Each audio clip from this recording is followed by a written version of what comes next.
got about a half hour to record this video because I have family coming over and I just completely restarted it. So here we go.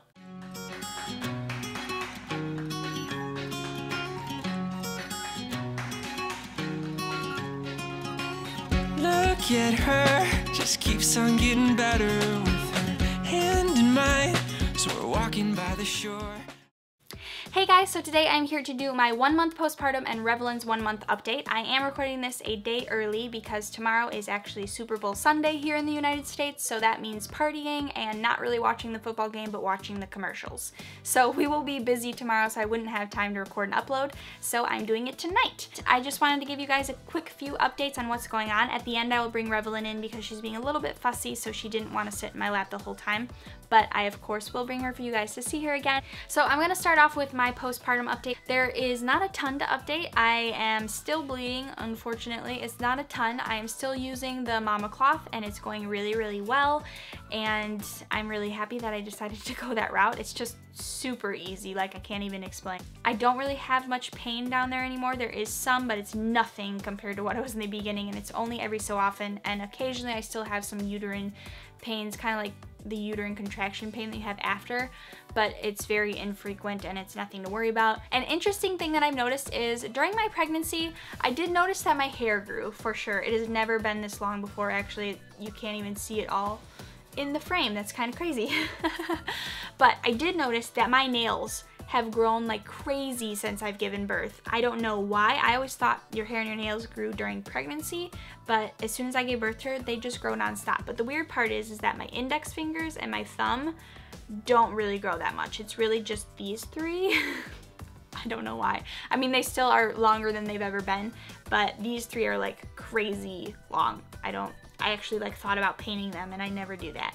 So I probably won't though, because every time I paint my nails it ends in tears. It's never good. But that is one thing that I have noticed. My hair is not starting to fall out or anything like that. It didn't get thicker during my pregnancy. It only got longer. So I don't know if I'm going to actually lose hair. And I don't know when that happens if you do, because I haven't lost any yet. So weight-wise, I am not at pre-pregnancy yet. I am currently at 157, so I am 7 pounds over what I was pre-pregnancy, which is fine. I definitely had extra weight on me before I got pregnant, so my end goal is going to be to actually be less than I was pre-pregnancy. Once I am allowed to work out, so that's 2 more weeks, then I will be getting on track and hopefully be able to get in better shape and just be overall healthier, like I was telling you guys about last time. I can't for sure remember what weight I was at my last update, but I think I've lost around another 7 pounds maybe. And for a week straight, I actually sat at like the same weight, and the last couple days I have slowly been losing weight. And I think that overall, it's kind of helped that I am not going out to eat anymore. Since we have had Revelyn, we don't go out because we eat at home. Having a newborn and going out with them just for fast food is not an easy thing, and it's not even worth it. Like before, it'd be like, you want Chipotle? Yeah, let's go to Chipotle. It's not worth it just to go out for Chipotle when you have a newborn, especially in Chicago winters. So we eat at home a lot, which means we go through our groceries a lot more, but that's okay. We actually are probably saving money instead of spending it on Chick-fil-A and Culver's and Chipotle. So we've been doing good and eating at home, which I'm happy about. And I think that's definitely helping. I actually am kind of having a hard time making sure that I eat. I'm just so busy during the day that I don't have time and I kind of forget. Thankfully, it has not caused an issue with my milk supply, but I now don't over snack or anything like that, and I think that's going to help in me losing weight as well, because before I would snack all the time and now I don't, just simply because I don't have time. So I eat what I need to eat, and beyond that, nothing. So, and then I also realized that I was a bit dehydrated. I was getting nauseous when I was breastfeeding her and I couldn't figure out why, and so I looked it up online like most people do. And some women, it's normal and it happens and it goes away, but it was something that happened from the beginning of breastfeeding and I never had that issue at the beginning. But another reason was if you're dehydrated, and so I realized I was, and so now I am drinking lots of water. It's just when you're a mom, you, at least in the beginning stages, when you have a newborn, you just don't have time to remember to take care of yourself. You remember that your breast milk is a big part of taking care of your child, so you need to remember to eat and drink your water. And so that's what I'm trying to focus on right now, is making sure that I get food to eat and then I drink my water. And so yes, with breastfeeding, I am breastfeeding exclusively. I am no longer pumping, unless I give her an occasional bottle or something. Anytime I skip a feeding with a bottle, I do pump. So, but I am pretty much exclusively breastfeeding there. Most days I don't give her a bottle at all, which has been way less stressful dish-wise. My husband doesn't have to get up in the middle of the night to help me feed her while I pump, so he's getting sleep, so he doesn't have to worry about not having enough for work, which is really, really good. And it's just been like a huge weight off my shoulders. Although I will admit that with breastfeeding now being what I do instead of pumping, it has brought in kind of new issues and new struggles, but they're better ones to have than having to pump, because those of you who have pumped exclusively, you know that it's just physically and mentally exhausting. And so I'm really glad that we were able to get it fixed without a lactation consultant. And I'm going to do a whole separate video on breastfeeding and how we got that fixed. I'm still working on some things because currently she is cluster feeding and having some unlatching and relatching issues. It's nothing with nipple confusion. I did do some more research and found out that it is normal and some babies do it, so we're just working through that right now. But I want our breastfeeding to be very well established before I make a video on it and how I kind of fix things, just because there's new issues that arise and then leave and then arise, and so I want to make sure when I do the video that it's set and I know, you know, what I'm going to make the video about and what to tell you guys about where we started and where we got to. So that video will be coming though. I am just glad that at night it is so much easier to wake up and just give her a boob instead of having to go and heat up the breast milk and get her the bottle, because then it's a screaming child as opposed to she just gets a little bit fussy and then she eats and then she falls back asleep and then I put her back in her co-sleeper. She has been sleeping really, really well. For the most part, the last time she eats is 11:30. She falls asleep around 12:30, which seems late, but she's a newborn. That's just her schedule, and that's actually kind of our schedule as well. Falls asleep at 12:30. She wakes up at 6:30, so she sleeps 6 hours. And it doesn't matter when she falls asleep though at night, she always wakes up at 6:30 to eat. I don't know why. If she falls asleep at 3:30, she falls asleep at 2:30, she falls asleep at 12:30, she always wakes up at 6:30 to eat. So she wakes up at 6:30 and then she eats, she falls asleep for another 2 hours, then she wakes up, eats, and then she falls asleep for another 2 hours, then she wakes up and eats. And so that is kind of our sort of schedule right now. And then she's, from those like 3 feedings, as soon as those 3 feedings are over, she actually starts eating like every 30 minutes, which is the cluster feeding part of stuff. So that's a little bit stressful right now, but we're working through it slowly. But yeah, that's just kind of something we're dealing with right now. I'd much rather deal with that than having to pump exclusively, so I'll take it. I can't really update you guys weight-wise and height-wise on her because her 1-month appointment is actually on Monday, so it's the day after I upload this, so I don't know those statistics yet, but I definitely know that she has grown height-wise. She has to have, because her swaddle blankets, we can't really use correctly with her. Like, we can swaddle her this way, but her feet we cannot swaddle anymore because the tail is just not long enough. And we use the Aiden and Anais blankets, which are really big to begin with, so the fact that that is not long enough for her is saying something. But her little tummy is growing plenty, and I'm sure she's getting plenty of food, so we're really happy about that. She has taken more of a liking to her pacifier for sure, which I'm not actually opposed to, because before, sometimes if she was really, really upset, there was nothing you could do, but now because she likes her pacifier more, the pacifier, she'll take it and she's fine. She has also kind of taken on wanting to be held. She hates tummy time, hates it. She'll lay in her co-sleeper quietly, but if you tried to lay her on her back though on the ground or stomach, she's not happy at all. We just tried to get her 1-month picture. It took 2 hours. I still didn't get the picture I wanted, and she was screaming her head off the entire time. She just doesn't, I don't want to say she doesn't like flat surfaces, because she does perfectly fine in her co-sleeper, and that is very flat and firm. So, I mean, she does fine in there, and she will lay flat on our bed perfectly fine, and she lays on her changing table perfectly fine. So I don't really know what the deal is. She just doesn't like laying on the floor on a blanket, and she hates tummy time, and she hates being on her back. But hopefully with time she will get used to it, because she needs to work those muscles and get tummy time in so that she can grow nice and strong. But right now it's definitely not her favorite thing. Elimination communication we are doing with her, and it has been going really, really well. We've gotten a few comments from people being like, why are you training your child? You should just be, you know, spending time with them and cherishing them instead of trying to make them go to the bathroom.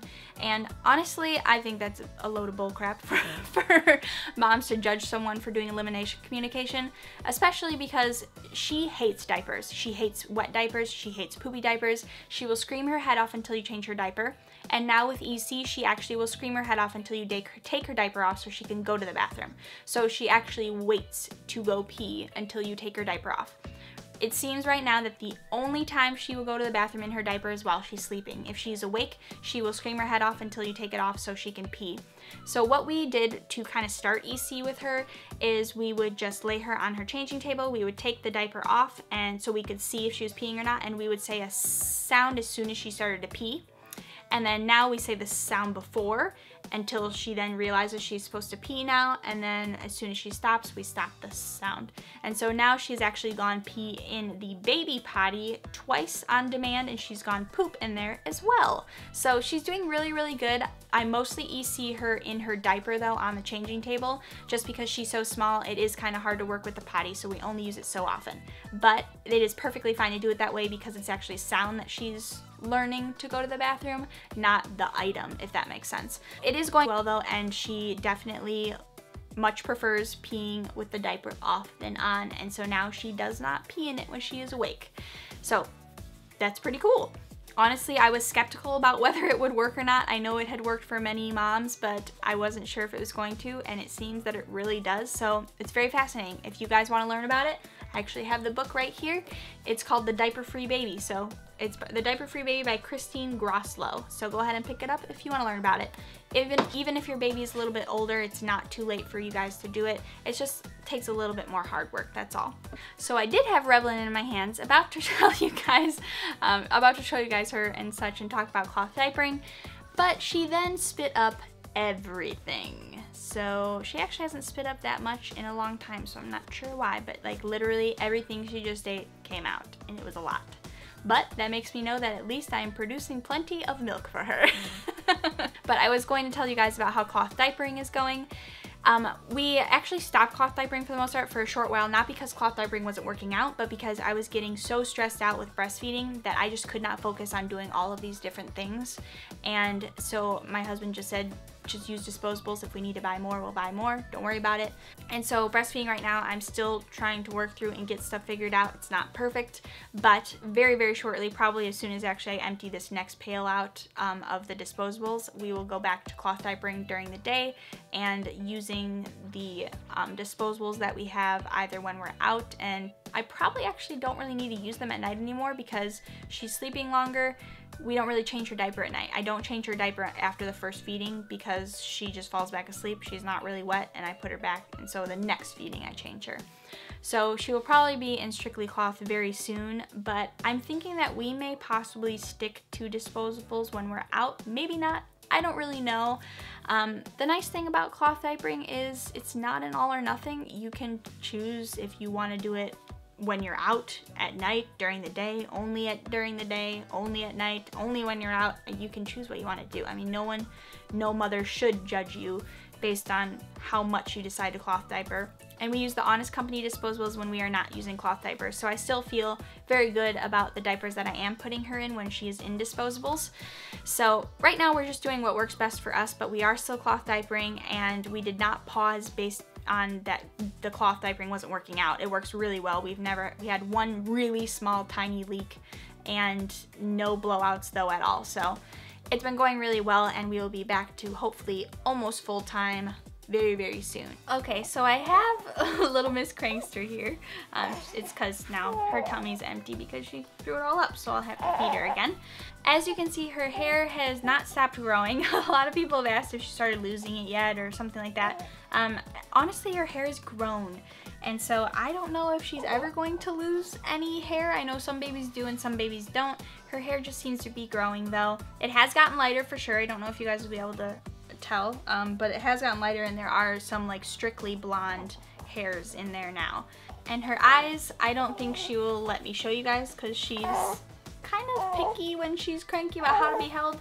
It's like this chest hold is the only one that she will deal with. Are you okay? So she is overall, she's a really, really good baby. It's just right now she is really, really cranky.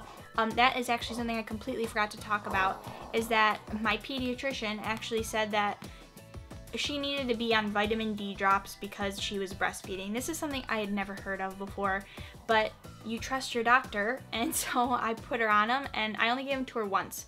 She had them once, and within an hour she was cranky, and then she was constipated for the next week. And I told my mom about what happened, and she said the same thing happened with me when I was younger. Apparently her pediatrician told her the same thing for when she was breastfeeding me, and I got constipated as a baby. And then I did my research on it, which I wish I had done from the beginning instead of just listening to my doctor. I've now learned doctors don't know everything. So do your research first. There is no reason for your child to be on vitamin D drops. Of course, do your own research. Don't just take what I say and listen to it. But after doing research, I found that there is plenty of vitamin D in my breast milk as long as I'm not deficient. And then as well as the fact that as long as you aren't deficient during your pregnancy, your baby in the first several months has plenty of fetal store-ups of vitamin D. And then of course, if your baby's out in the sun, they get vitamin D that way. But you have to be more careful, obviously, if you're getting vitamin D with your infant in the sun, just because their skin is very, very sensitive. But I'm not deficient. She just told me I needed to be on it, or I needed to put her on it, and as long as she was on breast milk, she needed to be on it. And that was not true at all. And there were a lot of articles of some doctors thinking that this was true, but it wasn't. And so I'm just a little angry because now I've had a very, very upset baby, and it's because of something my doctor told me to do, which is a little kind of discouraging, I guess you could say. So I haven't contemplated yet if I'm going to switch pediatricians. I don't think I should falter on one thing that it seems that a lot of pediatricians are confused about. I think I'm just going to bring in some research for her to read herself so that she can become educated on why or why not this is not needed. So she is a really, really great pediatrician elsewise, so I don't see why I should falter based on something that a lot of pediatricians seem to be confused about. It's not like it was just her. So right now she is no longer on those for sure. If she does become deficient in vitamin D, I will be taking the route of switching out our bulbs in our home to UV bulbs, which are not like the sun tanning bed ones, which my friend Heidi here on YouTube actually mentioned from while they were napping.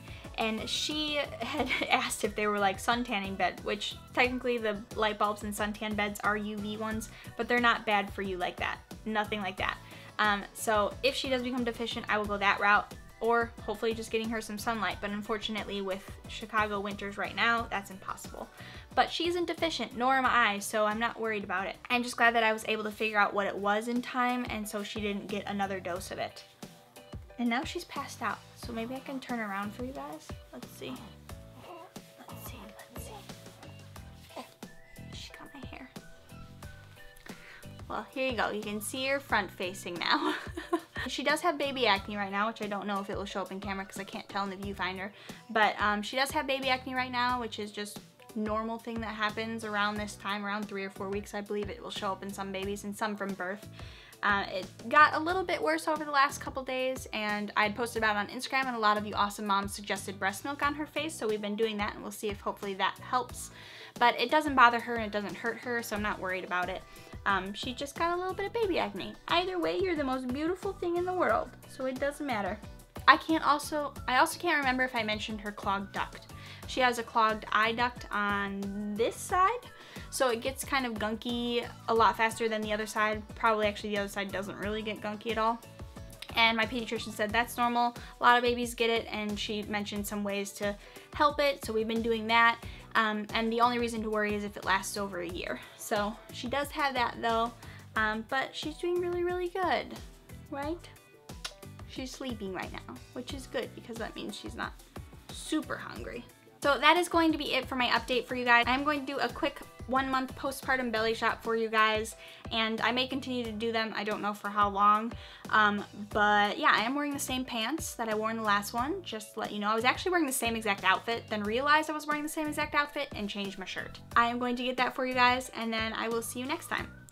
So this is my stomach at 1 month postpartum.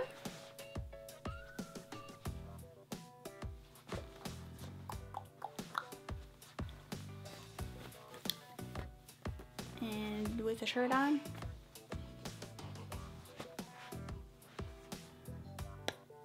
So I hope you guys enjoyed the video, and I will see you guys next week with something else. I'm not really sure what, but I'm hoping that we get into the schedule more so I can actually get some videos up on this channel. Hopefully you guys understand that our vlog channel takes precedence because we have promised videos every day on that channel. So sometimes I do not upload as much here. If you guys are not already subscribed to me and my husband's daily vlog channel, you can always see that link in the description box below of every video, and so you guys can catch up with us there if I'm not uploading here. But hopefully soon she'll be more scheduled, or I'll just have some more time while she's napping, and I will be able to get some videos for you guys up. I do want to get the birth story up for you guys. I need to do my newborn cloth diaper stash.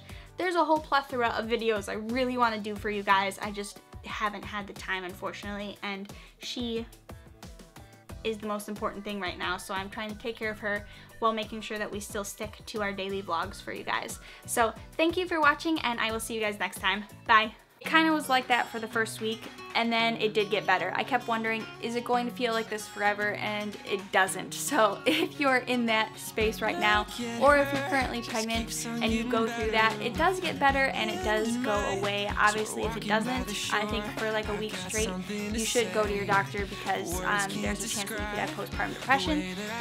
But it does get better, definitely, and you can do it. It's just the low amount of sleep mixed with